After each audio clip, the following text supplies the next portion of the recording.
नमस्कार दोस्तों, वंदे मातरम। सभी फौजी भाइयों को मेरा राम राम।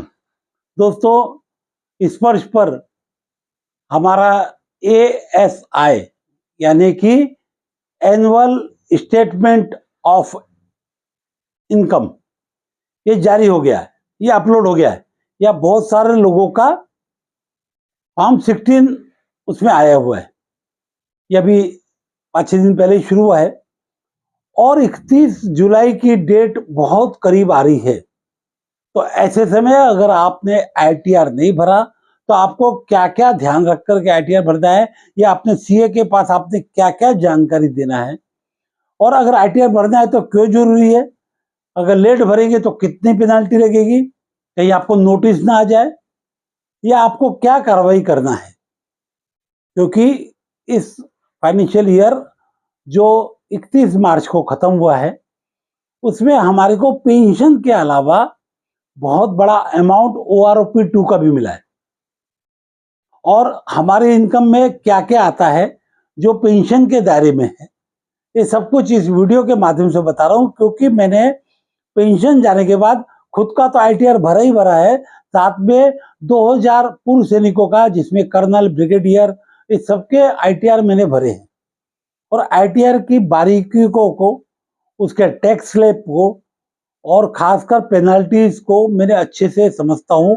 TDS रिफंड कैसे लिया जाता है, पेन नंबर, टेन नंबर क्या होता है, ऑनलाइन कैसे करना है, ये सब कुछ मैंने किया है। और आपको बहुत ही आसान तरीके से सब चीज बताऊंगा जिससे कि आपको तकलीफ ना हो।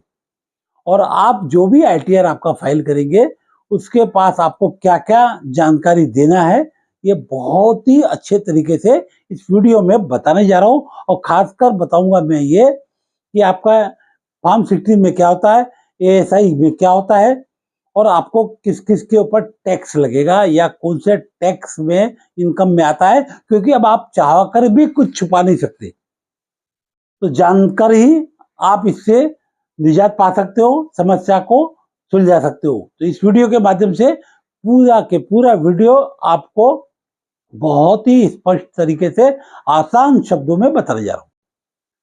पहले हम बात करते हैं ASI यानी कि एनुअल स्टेटमेंट ऑफ इनकम, यानी 1 अप्रैल से लेकर 31 मार्च 2024 तक आपको कितनी पेंशन मिली है, ये सब कुछ इसमें बताया जाता है। सबसे पहले आप देख सकते हो ये आधार नंबर भी दिया हुआ है, पैन कार्ड नंबर भी दिया हुआ है, आपका जो स्पर्श का या PPO नंबर दिया गया है, नाम है, न्यू रेजिम में है कि क्या है, सब कुछ आपको इसमें स्पष्ट रूप से दिया गया है।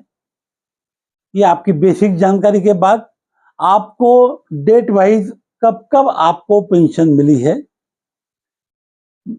ये आपको अप्रैल से लेकर आपको 31 मार्च के बीच में जो भी पेंशन मिली है वो आपको इसमें बताई जा रही है। साथ ही आपको क्या क्या एरियस मिला है पेंशन के रूप में वो आपको इसमें दिखाया जा रहा है। यह आपकी केवल पेंशन की जानकारी, यानी आपने 1 साल में जो भी पेंशन ली है उसकी जानकारी यहाँ पर इकट्ठी करके एनुअल स्टेटमेंट के द्वारा बताई जाती है।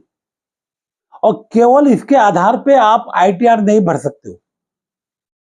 16 नंबर फॉर्म के आधार पे ITR भरना गलत है। इसके लिए आपको और इनकम को भी बताना पड़ेगा। केवल आप पेंशन इनकम को बताकर ITR भरोगे तो आपको नोटिस आ सकता है, पेनल्टी लग सकती है।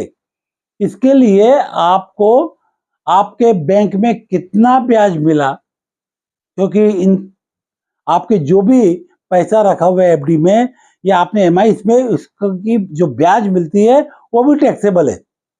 अगर आप कहीं नौकरी कर रहे हैं तो वो इनकम भी टैक्सेबल है। आप कहीं पे भी कोई कमीशन के रूप में काम कर रहे हो वो भी टैक्सेबल है, या बिजनेस कर रहे हो उसमें प्रॉफिट हो रहा है वो टैक्सेबल है, प्रॉपर्टी बेची खरीदी वो भी टैक्सेबल है। ये सब कुछ का कैलकुलेशन आपके पैन कार्ड के द्वारा 26A फॉर्म, ये जो आपको इनकम टैक्स डिपार्टमेंट में मिलता है, जो मैं आपको मेरा अपना बता रहा हूँ, इस 26A में पूरी की पूरी मेरी जानकारी है कि मैंने कहाँ कहाँ से मुझे कमीशन मिला, कहाँ कहाँ से मुझे पेंशन मिली है, कितना एरियर्स मिला है और मेरी और इनकम क्या है। ये सब कुछ क्लब करके मेरा आईटीआर मैंने फाइल कर चुका हूँ, जबकि एनुअल स्टेटमेंट ऑफ इनकम अभी आई है और मैंने अपना आईटीआर 1 महीने पहले भर दिया है, क्योंकि मैं इनकम टैक्स को पूरी जानकारी 26A फॉर्म जो मेरे पैन कार्ड के द्वारा ऑथेंटिक होती है उसके आधार पर मैं आईटीआर भरता हूँ। पर अधिकतर लोग केवल फॉर्म 16 के आधार पर आईटीआर भरते हैं, जो कि गलत है। उसके लिए आपको अपनी पूरी इनकम बताना पड़ेगा।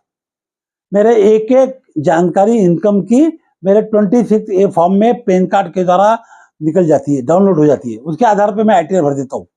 मैं कभी भी एनुअल स्टेटमेंट ऑफ इनकम की परवाह नहीं करता, ना उसको चेक करता, वो केवल रखता हूँ डॉक्यूमेंट के तौर पे, उससे कुछ फायदा नहीं होता है। ऑलरेडी आपको पैन कार्ड सब जगह दिया होता है और वहीं से ही आपको आईटीआर भरना है। अगर आपने इनकम टैक्स फाइल नहीं किया, और इनकम टैक्स फाइल का एक आपको फंडा बताता हूं कि जिसका भी 5 लाख से ऊपर की पेंशन है तो आपके पेंशन अथॉरिटी यानी स्पर्श आपका टीडीएस काट लेती है, और जिस भी फौजी आदमी का टीडीएस कटा है उसको फॉर्म 16 इश्यू करते हैं और उसका नाम ही है टीडीएस फॉर्म। फॉर्म 16 को टीडीएस सर्टिफिकेट भी बोलते हैं, और ये इश्यू करती है आपके पेंशन, आपकी पेमेंट अथॉरिटी या आपका बैंक, जहां से भी हमको इनकम हो रही है। और ये आपको फॉर्म 16 के अलावा 26A में दिखता है। यहां तक आप बात क्लियर हो गई। अगर आपने 31 जुलाई तक अगर आपने आईटीआर नहीं भरा है और आपका टीडीएस कट गया है, यानी 5 लाख के ऊपर आपकी पेंशन हो गई है, तो आपको आईटीआर भरना ही पड़ेगा। अगर आप आईटीआर नहीं भरोगे तो आपको नोटिस आएगा और पेनल्टी लगेगी, इसलिए आप ख्याल रखिए। अगर आपकी 5 लाख के नीचे की पेंशन है, अगर आपने आईटीआर नहीं भी भरा तो कुछ नहीं होगा, पर आईटीआर भरना एक अच्छी बात है। आईटीआर जरूर भरे। और जिसका टीडीएस ज्यादा कट चुका है, जैसे मेरा टीडीएस ज्यादा कट गया और मेरी टैक्सेबल इनकम कम हुई, टीडीएस ज्यादा कट जाता है और टैक्सेबल इनकम कम है, अगर मैं 31 जुलाई के बाद भी भरूं तो मुझे पेनाल्टी नहीं आएगी, क्योंकि मेरे को टीडीएस रिफंड लेना है, मेरे को कोई और इनकम भरनी नहीं। जिसकी भी इनकम ज्यादा हो जा रही है उसके ऊपर टैक्स लगता है, उसने 31 जुलाई के पहले पहले ये कार्रवाई जरूर कर ले। और खासकर जिसकी सेकंड इनिंग में गवर्नमेंट नौकरी है और पेंशन है, तो वो जरूर 31 जुलाई के पहले पहले अपना आईटीआर भर ले, तो उनको 5,000 की पेनाल्टी या 1,000 रुपए की पेनाल्टी जरूर लगेगी, और साथ ही आपको जुर्माने के साथ टैक्स भी भरना पड़ेगा।